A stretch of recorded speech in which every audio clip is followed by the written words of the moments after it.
Welcome. Thank you for joining me. I'm Jerry Oginski, a medical malpractice and personal injury trial lawyer practicing law here in the state of New York.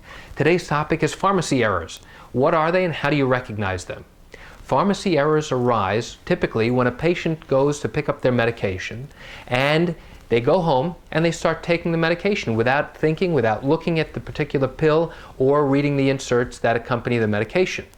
And typically what happens is that the patient gets ill or sick or has some side effect as a result of the medication they're taking. Shortly after going to the hospital or going to the doctor, do they realize that the medication that they have been taking was not the prescribed medication.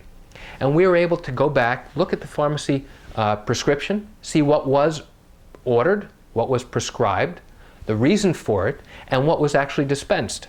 And there are books put out by the manufacturer that will show you the exact tablet, the exact pill that you should be getting when you are prescribed a particular medication. So what happens when you take something that is not correctly prescribed or inadvertently prescribed? Well, most of the time, patients don't suffer any long-term permanent injuries because they realize it soon after they're taking their medication that has been wrongly prescribed or wrongly given to them. Sometimes the pharmacy dispenses medication when they cannot read a doctor's prescription, and there are similar prescriptions, in which case it may result in damage or injury. Other times you may have a situation where there is a decimal point moved, or it looks like instead of being 0.5, the pharmacist may make a mistake and make the dosage stronger than should be given, and you may suffer some injury as a result of that. Or you may be given somebody else's prescription, or you may be given the wrong pills for your prescription. The pharmacist who's reading the doctor's prescription may not be able to read it correctly and give you an incorrect medication because they couldn't read it and didn't bother to pick up the phone and call the doctor to find out what exact medication you were supposed to get. The pharmacist may make a mistake in getting the dosage. Another common mistake that we see from time to time is where the pharmacist actually gives you and dispenses a medication and is labeled the correct medication, but you're given the wrong pill. And you're given a whole set of wrong pills. And you take it without realizing that it's not your typical pills that you've been taking and suffer some form of injury. Another way is that you are given another patient's medication.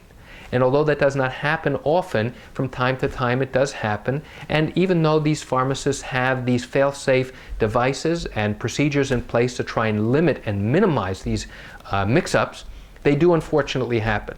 So how is it that an attorney will learn about it?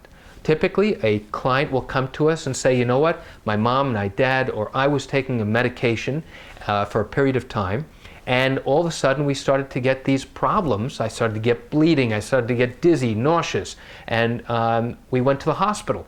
And they ran these tests and they asked me what medication I was taking. And I showed them the pills and they checked with their pharmacy, and it turns out it's the wrong dosage or the wrong medication. That's fine. An attorney has to determine not just that there was wrongdoing, but that the wrongdoing caused injury and that the injury is significant and permanent. So what happens if your injury is temporary? And once you stop taking the medication, you no longer have any permanent injury. Well, it's great for you, bad for a potential case. But what happens if you do have a significant injury following the taking of medication that never should have been given to you? Well, then we have to look to see how significant your injuries are. We have to determine what treatment you need and what treatment you need for the future.